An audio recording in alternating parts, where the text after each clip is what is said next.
चाहे कितना ही अभागा मनुष्य हो। सुबह 3 बजे से 6 बजे उठकर ब्रह्म मुहूर्त में कर दो। यह काम जो चाहोगे वह मिलेगा। एक समय की बात है, माता पार्वती ने भगवान शिव से पूछा, स्वामी, मैंने देखा है कि चाहे कितना ही अभागा मनुष्य हो, अगर वह सुबह के समय ब्रह्म मुहूर्त में उठता है तो वह बहुत सुखी रहता है। ऐसा क्यों है? मुझे ब्रह्म मुहूर्त का रहस्य बताइए। तब भगवान शिव ने कहा, हे देवी, मैं आपको इस प्रश्न का उत्तर एक कथा के माध्यम से बताऊंगा। कृपया आप इस कथा को ध्यानपूर्वक सुनना, और जो भी मनुष्य इस कथा को पूरा सुनेगा वह कभी भी इस अवसर को अपने हाथ से जाने नहीं देगा। ब्रह्म मुहूर्त का रहस्य जानकर पूरा जीवन बदल जाएगा। भगवान शिव कथा को सुनाना प्रारंभ करते हैं और माता पार्वती से कहते हैं, बहुत समय पहले की बात है, काशी में दीनू नाम का एक लड़का रहता था। वह लड़का बहुत ही अच्छा था, लेकिन एक गलत आदत थी, वह देर तक सोता रहता था। सुबह उसे जगाने के लिए घर वाले कई प्रयास करते थे, परंतु वह रोजाना सुबह देर तक उठता था। वह लड़का कभी भी 9 बजे से पहले नहीं उठता था। जब वह बालक था तब परिवार वालों ने सोचा कि जब यह बड़ा हो जाएगा तो इसकी आदत में सुधार हो जाएगी। परंतु वह लड़का जैसे जैसे बड़ा होता गया, उसकी यह आदत और भी ज्यादा गहरी होती चली गई। दुनिया इधर से उधर हो सकती थी, लेकिन वह लड़का कभी भी जल्दी नहीं उठ पाता था। उसके पिता उसकी इस आदत से बहुत ज्यादा परेशान रहने लगा था। उस लड़के को ढेरों नकारात्मक शक्तियों ने घेर लिया था। वह सभी को पलटकर जवाब देता था और दिन भर उदास रहता था। इसका असर उसके स्वास्थ्य पर भी पड़ रहा था। जब उस लड़के को यह पता लगा कि उसके सारे मित्र सफलता को प्राप्त कर चुके हैं, तब वह और भी ज्यादा चिंतित हो गया और ईश्वर को कोसने लगा। वह बार बार यही कहता था कि मेरी किस्मत ही खराब है, परंतु उसके पिता अच्छी तरह से जानते थे कि उस लड़के के असफल होने के पीछे क्या कारण है। भगवान शिव ने कहा, हे देवी, फिर एक दिन की बात है, उसके पिता को किसी सन्यासी के बारे में पता चला। उसने तुरंत अपने बेटे की समस्या को लेकर उस सन्यासी के पास जाने का निर्णय लिया। सन्यासी को बेटे की आदतों के बारे में बताया और सन्यासी ने कहा कि कल आप अपने बेटे को इस आश्रम में आने को कहिए। फिर उस लड़के का पिता अपने घर की ओर चला गया। उसे पता था कि अगर वह सीधे तरीके से अपने बेटे को सन्यासी से मिलने के लिए कहेगा तो वह कभी तैयार नहीं होगा। उसने अपने बेटे को अपने पास बुलाया और कहा, तुम्हारे सारे मित्र जीवन में सफलता प्राप्त कर चुके हैं, क्या तुम सफल नहीं होना चाहते हो? लड़के ने उत्तर दिया कि जरूर पिताजी, परंतु जब भी मैं अपने मित्रों से उनकी सफलता का रहस्य पूछता हूं तो वह मुझे कुछ नहीं बताते हैं। भगवान शिव ने कहा, हे देवी। फिर उसके पिता ने कहा कि मुझे यह रहस्य पता चल गया है कि वह सभी क्यों सफल होते जा रहे हैं। तब उस लड़के ने बड़ी उत्सुकता से पूछा, क्या पता चल गया है पिताजी? कृपया करके आप मुझे बताइए। उसके पिता ने कहा कि कल सुबह तुम्हें एक सन्यासी के आश्रम में जाकर उनसे मिलना है। यदि तुम वहां पर समय से पहुंच गए तो वह सन्यासी तुम्हें ऐसा मंत्र बताएंगे जिससे तुम सफल हो जाओगे, परंतु एक समस्या है। लड़के ने कहा कि पिताजी, मैं कल पूरी रात जागता रहूंगा और सुबह सन्यासी से मिलकर आऊंगा। उसके पिता ने कहा कि ठीक है, तुम वहां जाकर उस सन्यासी की आज्ञा को मानना। पिता की बात सुनकर वह लड़का बहुत अधिक खुश हुआ। जीवन में पहली बार रात्रि में वह जागता रहा, परंतु थोड़े ही समय में उसे नींद आ गई और वह सो गया। फिर अगली सुबह जब वह उठा तो उसे पता चला कि सन्यासी से मिलने का समय समाप्त हो चुका था। उसके पिता ने लड़के की तरफ देखा और कहा कि तुम जीवन में कभी सफल नहीं हो पाओगे, जाओ और जाकर सो जाओ।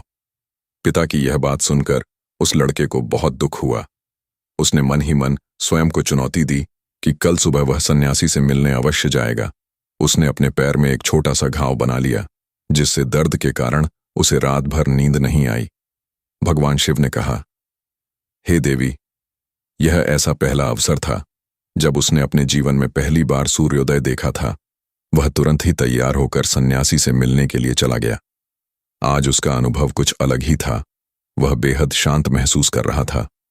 चलते चलते वह लड़का जैसे ही सन्यासी के आश्रम में पहुंचा तो वहां पर उसने देखा कि सन्यासी और उसके सभी शिष्य ध्यान लगाकर बैठे हुए थे। भगवान शिव ने कहा, हे देवी, फिर जब ध्यान का समय समाप्त हुआ तब लड़का उस सन्यासी के पास पहुंचा और उन्हें प्रणाम करते हुए बोला कि आपके पास कोई ऐसा मंत्र है जिससे मैं सफल हो सकता हूं। कृपया करके मुझे वह मंत्र बताइए। मैं भी अपने मित्रों के समान सफल होना चाहता हूँ और अच्छा जीवन जीना चाहता हूँ। भगवान शिव ने कहा, हे देवी। फिर सन्यासी मुस्कुराए और बोले, अच्छा, तो तुम वही बालक हो। तुम्हारे पिताजी मुझसे मिलने आए थे और उन्होंने तुम्हारे विषय में मुझे सब कुछ बता दिया था। मैं तुम्हें वह मंत्र अवश्य बता देता, परंतु अब लड़के ने जैसे ही परंतु शब्द सुना तो लड़का घबरा गया। उसने पूछा, परंतु क्या गुरुदेव? तब सन्यासी बोला, मैं तुम्हें वह मंत्र बताऊंगा, परंतु अगले 21 दिनों तक तुम्हें मेरी आज्ञा माननी होगी। मैं तुम्हें वह मंत्र 21 दिनों के बाद बताऊंगा।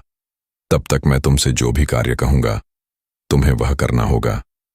यदि तुम असफल हुए या कार्य के बीच में तुम्हारा संकल्प टूट गया तो उस मंत्र का असर नहीं होगा। दृढ़ निश्चय के साथ उस लड़के ने कहा कि मुझे आपकी सारी चाहिए ईश्वर आज्ञा। को धन्यवाद देना चाहिए कि उन्होंने तुम्हें आज का सूर्योदय देखने का अवसर दिया है। इसके बाद नित्य कर्म और स्नान करने से शरीर की ही नहीं बल्कि मन की शुद्धता भी बढ़ती है। स्नान करने के पश्चात ध्यान की प्रक्रिया होती है। ब्रह्म मुहूर्त में ध्यान की अवधि 21 दिन तक होती है। इस विधि का उपयोग तब किया जाता है जब आप अपनी कोई मनोकामना की पूर्ति चाहते हैं। यह ऐसा समय होता है जब व्यक्ति अपने आज्ञा चक्र को सक्रिय करने पर काम करते हैं। भगवान शिव ने कहा, हे देवी। आगे वह सन्यासी कहता है, आज्ञा चक्र दोनों भौहों के बीच होता है। यह संकल्प का स्थान भी कहा जाता है। अगर इस चक्र पर ध्यान केंद्रित किया जाए और अपनी मनोकामना को बार बार दोहराया जाए तो मात्र 21 दिनों के भीतर वह मनोकामना पूरी हो जाती है। अगर आपके मन में कोई अधूरी मनोकामना है और आप उसे पूरी करना चाहते हैं, तब उसे सबसे पहले उस मनोकामना का स्पष्टीकरण कर लें। आपको क्या चाहिए, यह निर्णय अवश्य कर लें। इसके बाद ध्यान की विधि को शुरू करें। ब्रह्म मुहूर्त में स्नान के बाद एक ऐसा स्थान चुनें जहां पर वायु का प्रवेश हो। ध्यान में शुद्ध प्राण वायु का होना आवश्यक होता है। ध्यान की मुद्रा में रीढ़ हड्डी सीधी होनी चाहिए, साथ ही गर्दन भी सीधी होनी चाहिए। सुखासन की अवस्था में दोनों हाथों को घुटनों पर रखकर आंखें बंद करके बैठ जाएं। हाथों की मुट्ठी को बंद कर लें और 2-3 मिनट तक बिल्कुल शांत हो जाएं। जब आपका शरीर स्थिर हो जाए और श्वास भी शांत हो जाए, तब उसके बाद अपना सारा ध्यान आज्ञा चक्र पर लगाएं। इस दौरान लंबी गहरी सांस लें और सांस को रोक कर रखें। इस समय आप अपनी इच्छा को मन ही मन दोहराएं और अपने मन से इष्ट देव और देवी देवताओं और गुरुजनों का चिंतन करें। भगवान शिव ने कहा, हे देवी। उस सन्यासी ने कहा, जब सांस को रोकना कठिन हो जाए तब धीरे धीरे सांस को बाहर की ओर छोड़ो। सांस को नाक से भरे और मुख से बाहर छोड़े।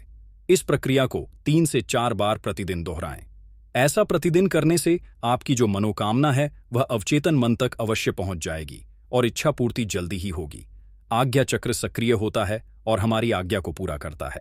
सांस को रोक कर रखने के दौरान शरीर में आपातकाल की स्थिति हो जाती है, जिससे कि आप बेकार की बातें सोचने और विचार करने से बचते हैं।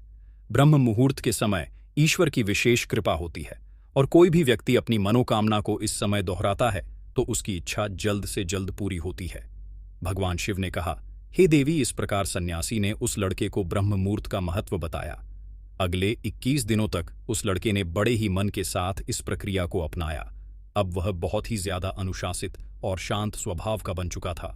उस लड़के ने जैसे ही अपना संकल्प पूरा कर लिया, उसके बाद वह लड़का बड़े ही प्रसन्न भाव से सन्यासी के पास पहुंचा और कहने लगा, हे गुरुदेव, मैंने 21 दिनों का संकल्प पूरा कर लिया है। अब कृपया मुझे सफल होने का मंत्र बताइए।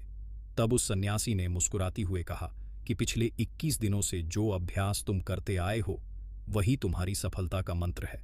जो व्यक्ति ब्रह्म मुहूर्त में उठकर ध्यान प्रक्रिया को सही से करते हैं वह जीवन में कभी असफल नहीं हो सकते। तुम्हें ब्रह्म मुहूर्त का रहस्य पता चल चुका है। अब तुम इसे जीवन पर्यंत करो। तुम्हें जीवन के लक्ष्य और सफलता दोनों प्राप्त होंगे। उस लड़के ने सन्यासी को धन्यवाद दिया और ब्रह्म मुहूर्त के नियमों का पालन जीवन पर्यंत तक करने का वादा भी किया। भगवान शिव ने कहा, हे देवी, अब तो आपको पता चल गया होगा कि ब्रह्म मुहूर्त में क्या होता है।